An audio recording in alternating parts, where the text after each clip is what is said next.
Welcome to Home Means, where the heart of Nevada comes alive. I'm your host, Heather Brown, and this is a place where we uncover the real stories behind the people who make our state extraordinary. From unforgettable adventures to everyday moments that shape us, this podcast is all about the voices, the faces, and the experiences that make Nevada truly unique. Let's dive in and get to the heart of what home means. Welcome back to another episode of Home Means. Today I am thrilled to have the one and only Megan Jones in the studio. I'm so excited to be here. Yeah. I'm a native Las Vegan, so Home Means Nevada is my boo. And I've been very lucky to know you I was trying to do the math. I think it's almost 22, 21 years. Oh, goodness. Wow. Yeah. You're old. Well, I mean, you're not. I am. No, I am. It's fine. I was new to college, and you were obviously working, I think, for Senator Reid at the time, and your husband was running for assembly. Yep. And Yep, I was volunteered. 2004. Yeah. Yep. Volunteered on his campaign, and I've just been really lucky to know you both ever since. So. Well, we've been lucky to know you. I'm so glad you came home and are making a difference on the Board of Regents and really making sure that, I mean, you never left. It seems like you never left. Yeah. We're always. And to be honest, I always felt this very strong connection to the state, even though I was living overseas. I was living in Washington, D.C. I was so jealous, by the way, of your... I remember texting you and be like, where are you now? What are you advancing now? With what world leader are you with?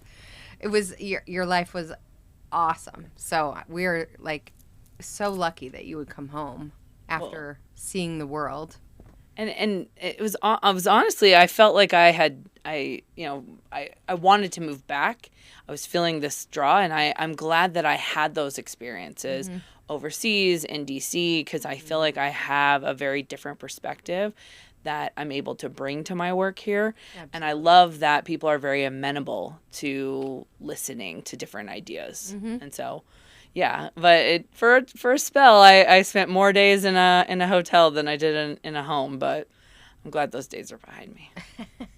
Advanced Heather Brown is no longer. Yeah, I love having a house, and we were just talking about the perils of home ownership and how fun it can be, but also everything that comes with it. But I would take those any day than check in, check out times from little text messages saying I got to check out of my hotel. Time to go. Get in the motorcade. Yes. But you know that world as well. I do. And we will definitely dig into that. So after working with people across the state, because we'll get into your time with Senator Reid, sure. What do you think really captures who we are? Like, how could you, if you could sum it up in just a few sentences, what makes Nevada feel like home? Well, I think there's something special about Southern Nevada. Look, I love my Northern Nevada peeps. Lake Tahoe is probably the most beautiful place on earth. But there's something to be said about Southern Nevadans because of the symbolism of the desert, right? Like, you have to figure it out if you want to survive. If you're a cactus, you like soak up that week of water we had a couple weeks ago, and that lasts you through the entire winter. So we're really resilient, I would say. We take our cue from living in the desert. We're resilient. We're optimistic, right? Like the cactus knows rain's coming at some point and is ready to store it for whatever's next. And so I'm always proud of being from Las Vegas because I know what it means to have grit and to be a survivor and to be an optimist. Yeah, I would say those things. I think that's unique to Nevada. I've worked all over the country. I've been to all parts of the world, and I think it is a unique thing that Nevadans have. I really like that. I haven't heard that take on it. How it's just ingrained in proximity, and we've had to be innovative from the beginning. But it literally goes back to even before that. Just the arid climate, the proximity of where we are to everything. Yep. And I like that, because I actually think that tells a very true, from our soul, this is why we are who we are. Mm-hmm. I've never heard it that way, and I really like that. I think it's important. My grandpa, who moved here in the 50s, he had a dream to do a couple of different small businesses. He had 3 or 4 of them during his lifetime here, and he was just an eternal optimist that you could do whatever you wanted here. I mean, he saw the boom and the bust. I've seen the boom and the bust. You've seen the boom and the bust. We always come out of the bust part not completely broken, because we know we can keep going, and we can keep innovating. And I think that really is unique.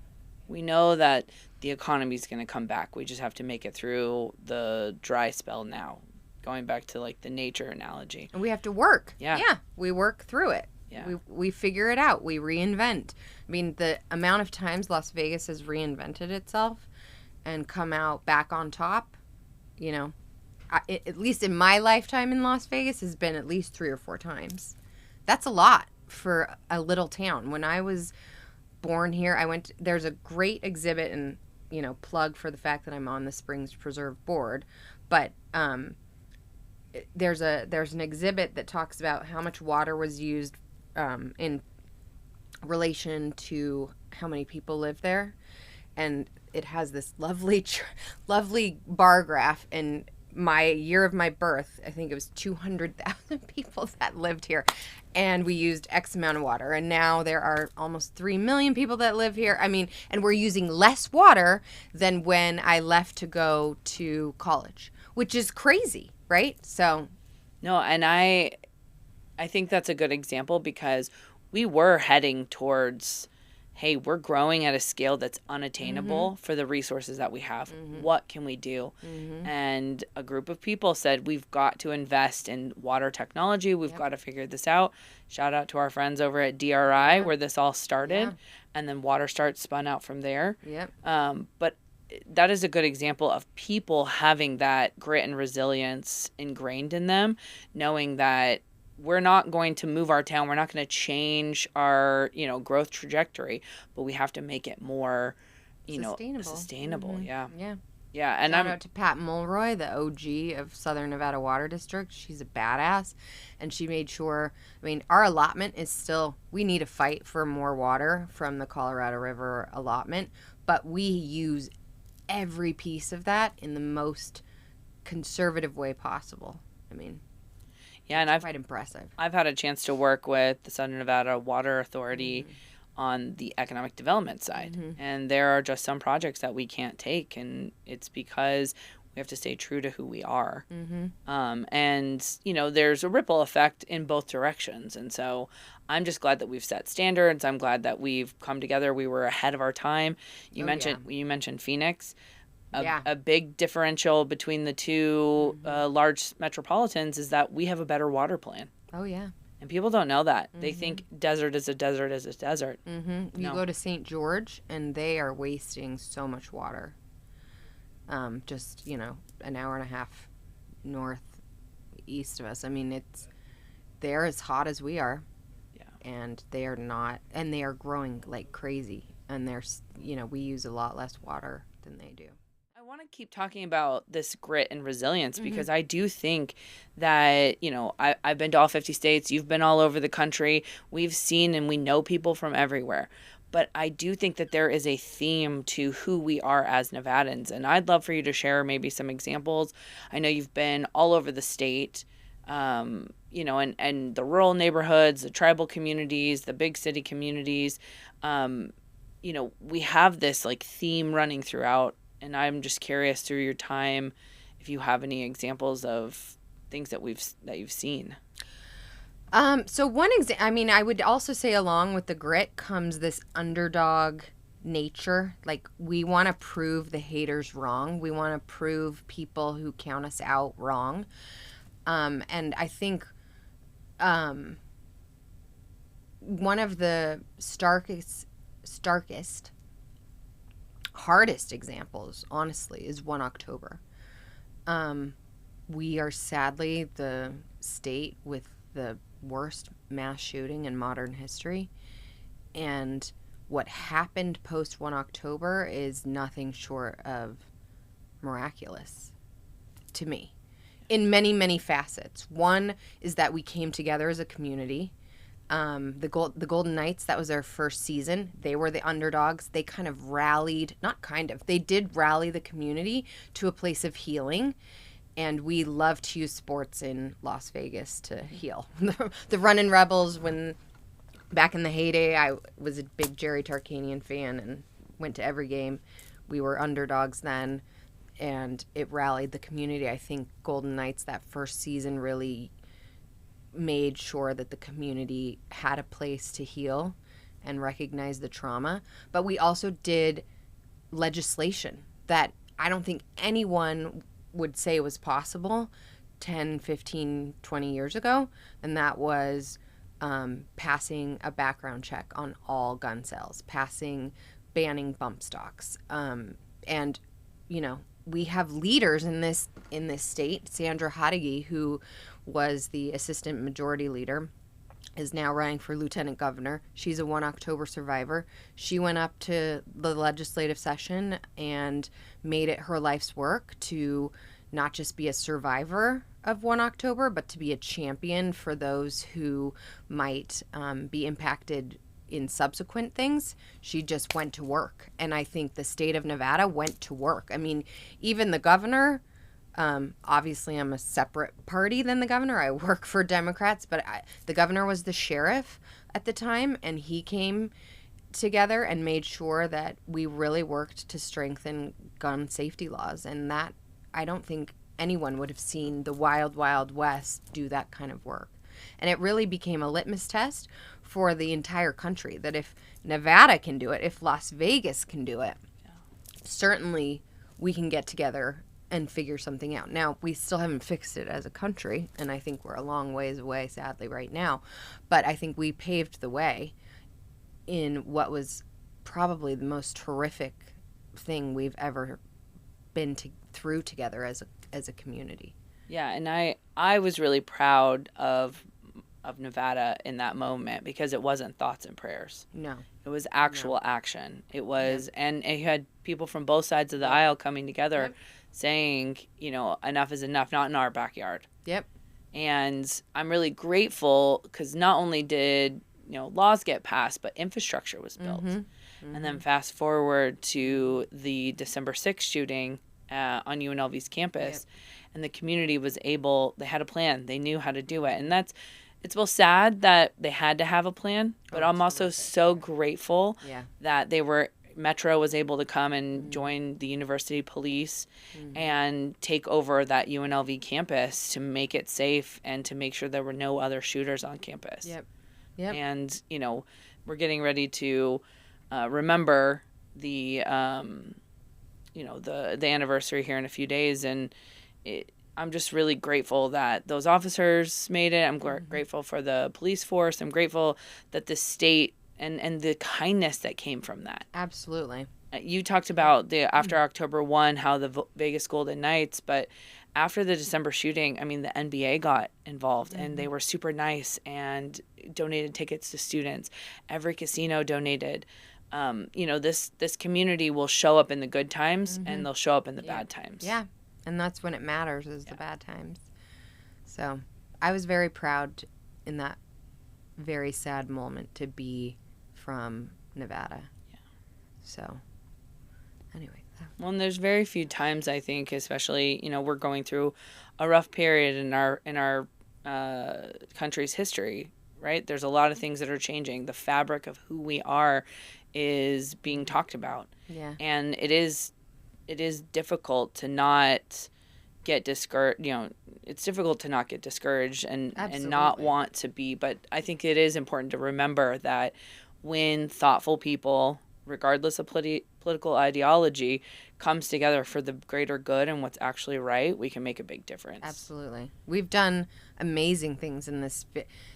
It's a petri dish of sorts for political movements. I mean, because we're a small state, we can do big things on a smaller scale that then can be replicated and examples to the rest of the country and, frankly, the rest of the world when it comes to things like clean energy. And those are things I learned from Senator Reid. I mean, he was just a kid from Searchlight, as he often said, and he became the majority leader of the United States Senate. And his airport, I was proud to work on making sure that airport was named after him.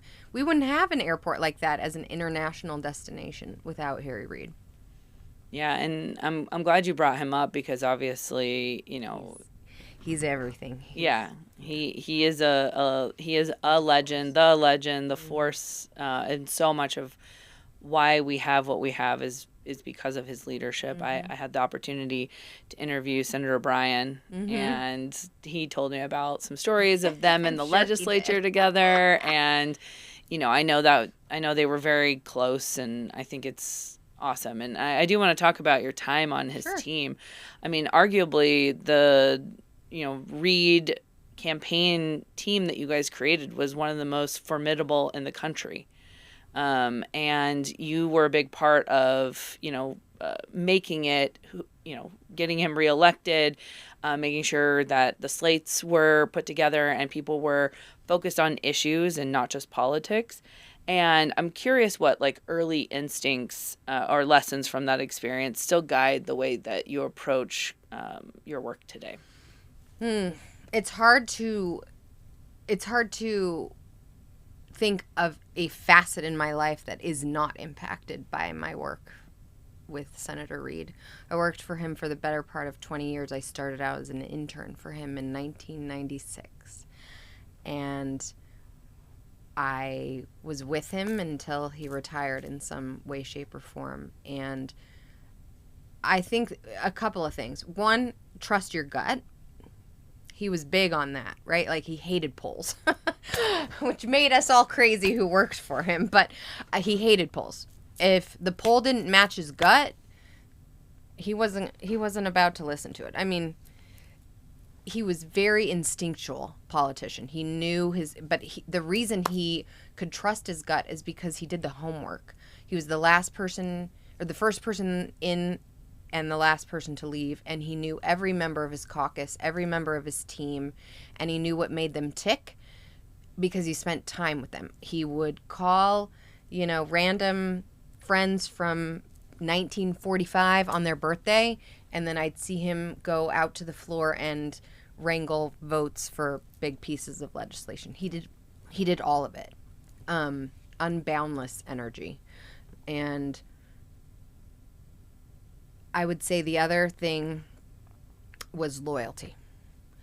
I remember speaking with him shortly before he passed away, and there were lots of stories being written about the lessons of Harry Reid, and so a reporter was asking me for my thoughts on those lessons, and I said a couple of things, and then I went back to the reporter after I had spoken to the senator. I said, well, I gave him these lessons that you taught us. And then I also said, loyalty to the boss above all else. And he said, you got 1, 2, and 3 right. But loyalty, you got that wrong. Loyalty to the boss can only be expected if the boss is loyal to the team. And that's first. That should be number one. And it just was, once again, there's no one like him. No one like him. I've never worked for anyone like him. I don't know another politician like him. I wish there were about 100 of them in the United States Senate right now. Unfortunately, there's not, and I'm not putting any kind of judgment on the leadership there. I think it's an incredibly challenging time right now.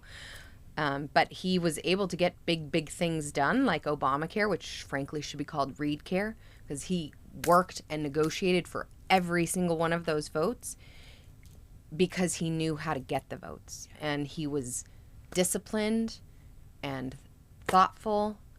And then I would also say, in my political work, when I'm mentoring other folks who are in this business, because it is a business, we should be honest about that, right? It is a business. Compromise is not a dirty word. compromise often leads to incremental change, and incremental change over time creates big, big things.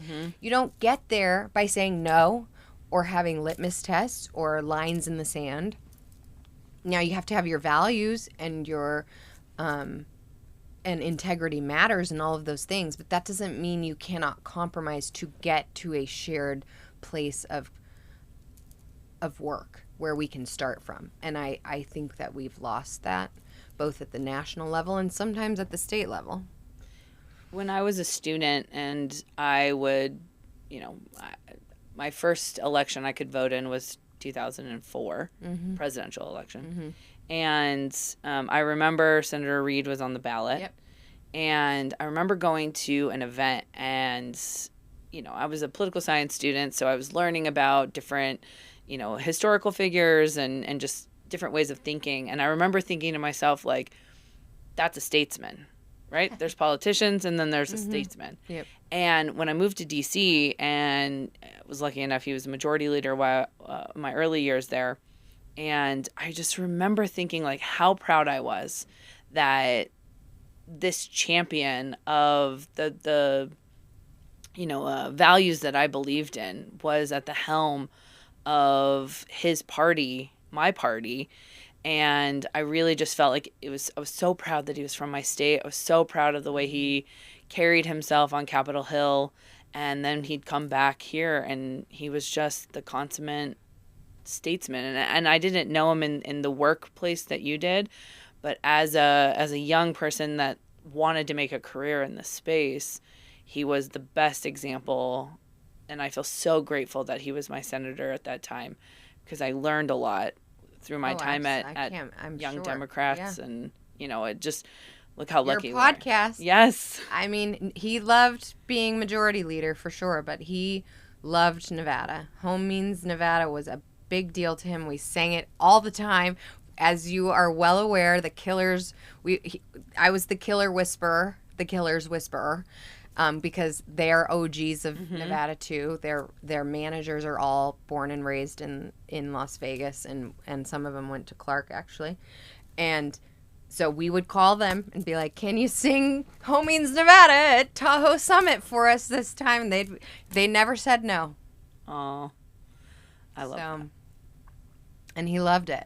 He loved the Killers. He loved the fact that they were from Vegas. He loved that they had their own rendition of the song. He had him sing it for Barack Obama. I mean, he was really proud to be a Nevadan. Yeah, and I just appreciate sharing some of that, because we have, part of why I want to do this podcast is I want to tell these stories, because I think there's so many stories to tell, and not being able to, I obviously didn't have the podcast back then, but I think, I would have loved to have interviewed Senator Reid and just soak in. He would have been your best interview. You never would know. The thing is, you never know what's going to come out. He doesn't really have a filter, and that was the best part of working for him and the most challenging, because we'd give him talking points and be like, I'll wing it, You're like, okay. But just hit these points. Yeah, just maybe 1, 2, and 3. Like, okay. And then the follow up is like, well, he also wanted to include the following things. Yep. I want to talk about when you decided to go work at the White House, and then later for Vice President Harris. Did you bring kind of like this Nevada approach to engagement there? I mean, we just talked a little bit about how we have been a little bit more bipartisan here. We have been able to reach across the aisle. We are very able to just get stuff done here approach. So I worked for Vice President Harris in the White House, and the reason I was asked to go there is because of my work for Senator Reid over the years, and because of the skills I developed on community outreach and really hard-nosed political instincts developed over, 2-ish decades. And so I worked for the vice president, or the former vice president, in 2019 when she was running for president. And a nexus with Senator Reid there. So there were 22-ish candidates, I think, in 2020 who ran for president on the Democratic side. And Senator Reid met with all of them at one point or another. And the vice president came to meet with Senator Reid. I was privileged to sit in on that meeting. And they didn't really know each other because he left the Senate when she came into the Senate. And so they didn't have a ton of interaction prior to that meeting. And Senator Reid called me after the meeting and said, out of 22, she's the only one that looked at Landra and asked her what she thought she should do to win the state of Nevada and what she cared about. That was really impressive. Nobody did that. Nobody did that except for her. And he said, I don't think she's going to make it this time. Right? And this was, I don't know, October of 2019. I don't think she's going to be president this time, but she might be in the future. You hang on to her. And I said, okay, yes, sir. So anyway, and fast forward, she came to the memorial at the Smith Center, and they would talk about UFOs because that was also something they had in common, which is a fun fact. So anyway, she and I got to know each other when she was running for president, and when she became the vice presidential nominee, worked for her when she was the nominee, and then worked for her in the White House, and then when she became the candidate. It was a roller coaster. But I think the reason that she hired me and the reason that we hit it off is because there was an authenticity. I don't bullshit. She called me poker face on her team because I have none. There's an authenticity, an optimism, and I don't take no for an answer. So when I went to the White House, first of all, I never in my wildest dreams thought at age 40, blah, blah, blah, that I would be at the White House. I thought that time in my life had passed. I had lived in D.C. I had done the thing. I didn't really think that it was going to happen. So it was a tremendous honor to go there, and then to be in that environment every day for 2.5 years was just a tremendous honor. But I didn't give, I don't know if we can cuss on this, but I didn't give any fucks because I knew I had I left my family here, my husband here. They couldn't come. My husband's an elected official. So it's not like I went to DC with my family and lived there and all the things. I would commute one weekend or 2 weekends a month to come home. And so I had no fucks to give. If they didn't want me to be there, I could go back home and be doing my thing and be just fine. So my mantra in that building was to not take no for an answer. And I believe firmly that is rooted in growing up in Las Vegas. We find a way. I don't believe no is an answer. I just don't. I feel the same way. It's maybe not right now. Yeah. Maybe not in that format. Right. Maybe there's different ways to approach it. Right. But no? Yeah.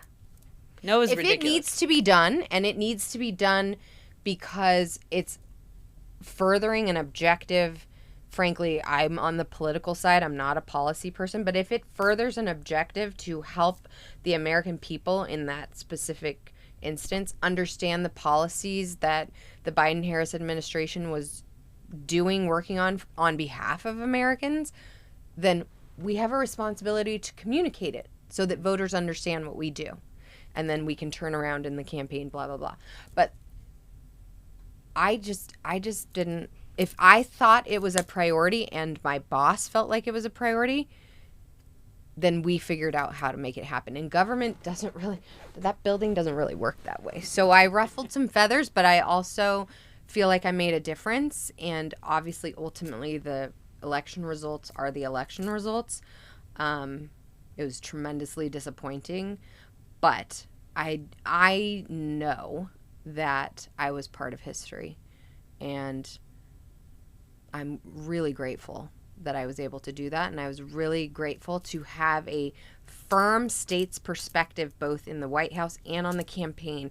How does this impact a voter in Nevada? If this person in Nevada doesn't understand it, then ain't nobody else gonna understand it. So, but that that probably, I mean, I know that had to have helped the campaign, and that helped the White House get their messaging out. At the end of the day, they serve every Nevadan or every American citizen. And so, yeah, I'm glad that they had that grit and resilience that we're talking about here, and this don't take no for an answer, mantra on how you wanted to, push legislation, push a campaign idea, push whatever it is. I think it's important. And honestly, I spent 10 years in DC. That whole city is not like that. No, it could no. It could use designed to have no be the default. It really is. Yeah. Government is, and this is part of why I think the Trump appeal, right? Like he came in and said he was going to do these things. He was going to make government efficient.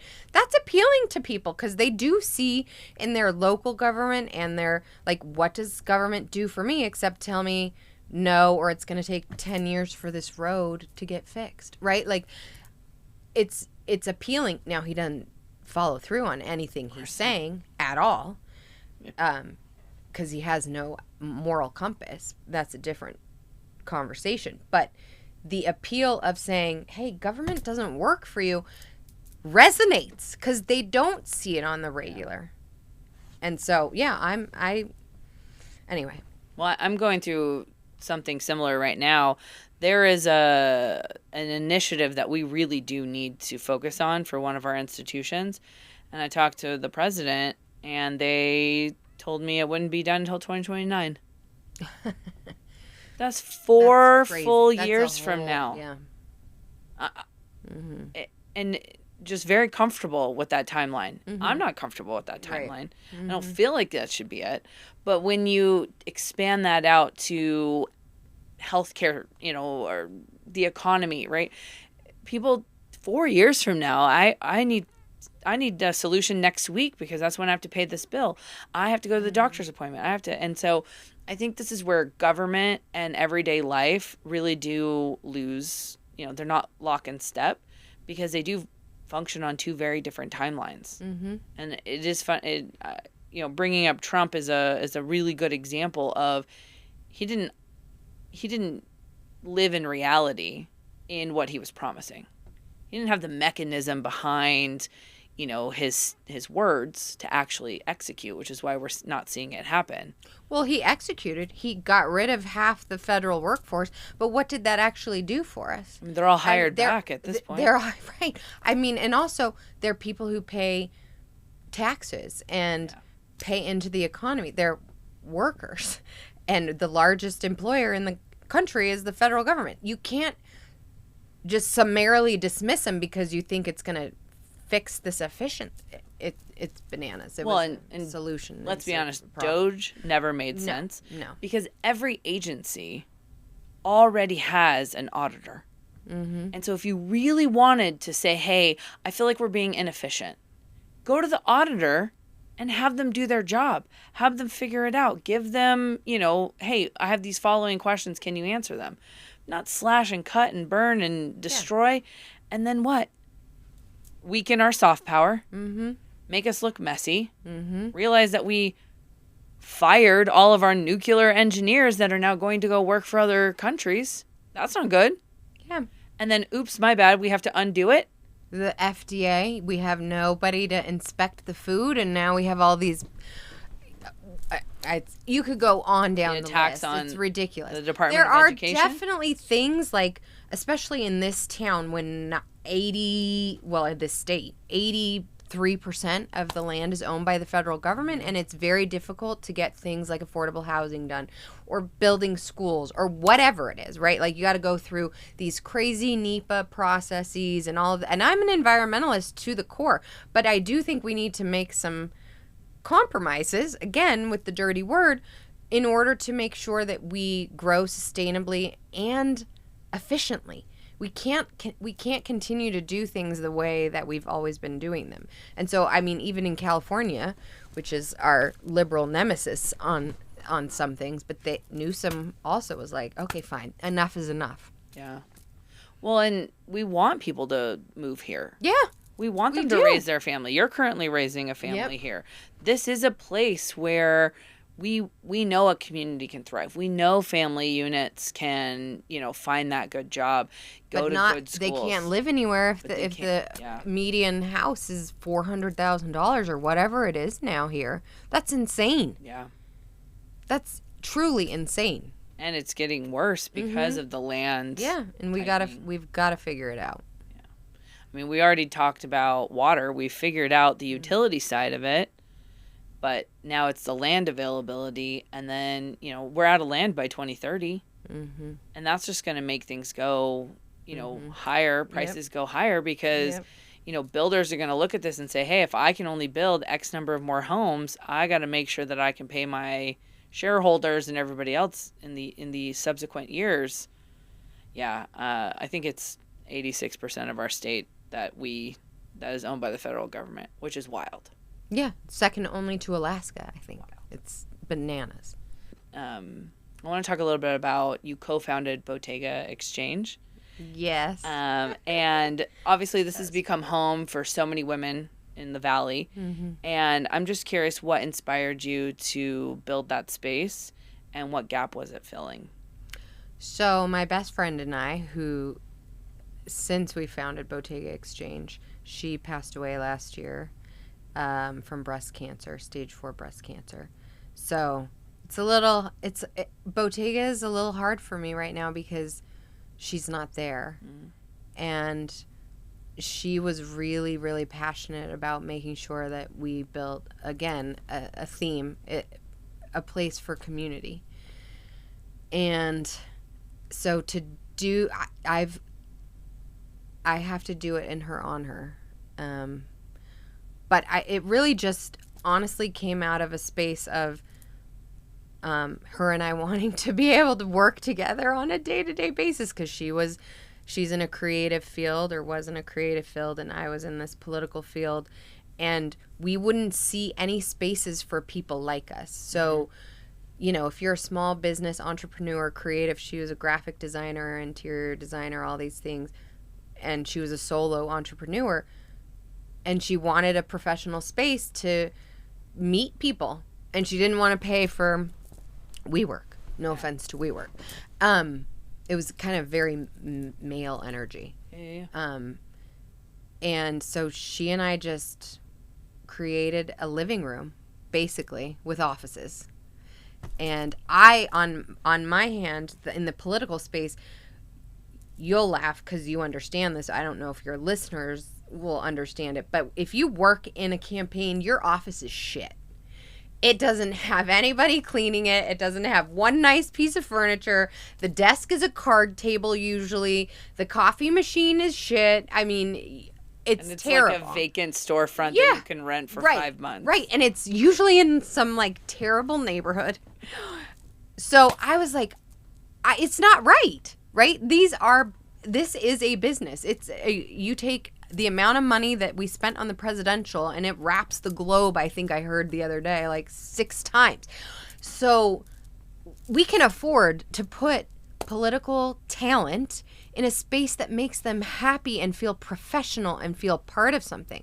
So we incubated space for all of these nonprofits that work in the political space, and they all work there. And it makes my life easier because everybody's at the same space and I don't have to go anywhere for meetings. I can just go there. But everybody feels good there. Yeah. And, it's been really fun.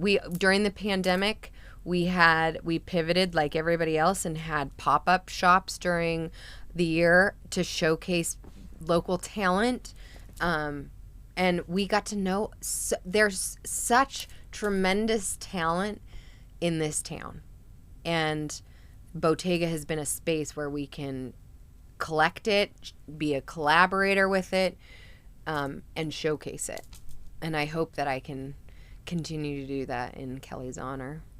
Well, I love what you guys have built. I've spent some time there. Fun. And I can tell you, I've worked in some terrible places.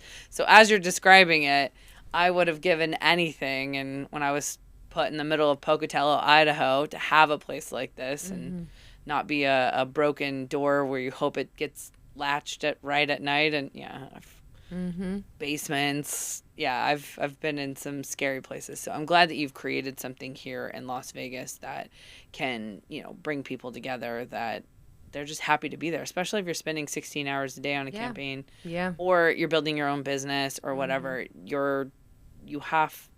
Being in a good headspace is also just helpful for, being productive. So, well, thank you for sharing that. And I love it. And I love that you guys built it together.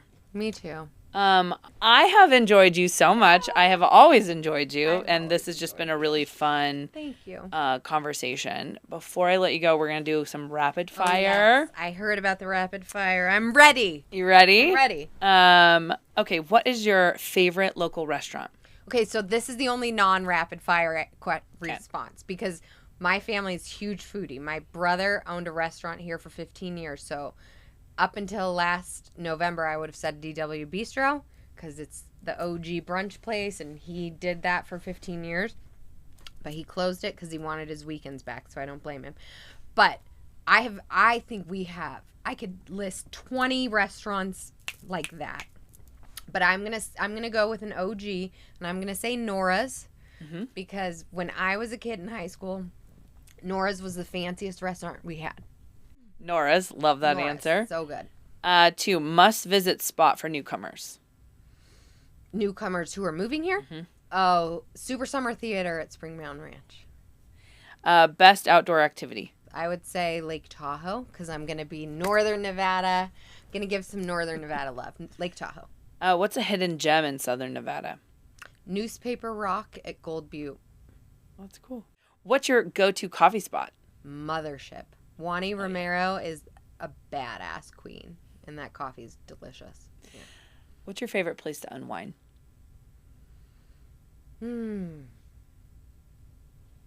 Spring Mountain Ranch. What is the best view in the city?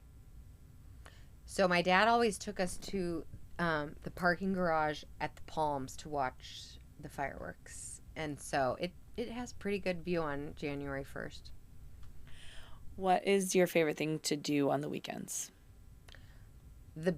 It's very unique to Vegas and why I will never move. It's concerts. We have every concert here in the world, and I love live music, and we have every act in the entire universe come through Las Vegas. So I'm at a concert probably 3 weekends out of 4. What is one must-have experience for visitors? I mean, Red Rock, obviously, but I'd say the Sphere, too. Speaking of concerts, it's awesome. And what is one underrated perk of living in Nevada? Having Harry Reid Airport be able to take you wherever you want to go with usually nonstop flights. We have 162 nonstop flights. And sunsets. The sunsets. Yes. I do. I think we have the best sunsets anywhere not over water. Yeah. Amazing. I do too. Well, thank you for that, and thank you for that insight. Was that rapid fire enough? Yeah. I was like, well, and this, and that, and this, and that. Look, I can't answer these quickly. I've got 50 answers for all of them. Where do you want to go? Where are you staying? Because I'll tell you 10 things near you. Right. Yeah. Which hike do you want to go on in Red Rock? Don't go on the Loop because you can't get a reservation now anymore. Have you been to the Mob Museum? It's a must-do, right? Yeah. Area 15. We went there last week. That was fun. We did the John Wick experience there. That was really fun. Area 15 is great. The Neon Museum. Love Shout out to our friends there. Yeah. Yeah. So, well, thank you. I really appreciate you, and thank you for all you do. Thank you. Thank you so much for listening and being a part of the Home Means community. If you enjoyed this episode, please subscribe, share with a friend, and check out our Nevada-inspired merch at homemeanspodcast.com. We'll be back soon with another story about the people who make Nevada feel like home.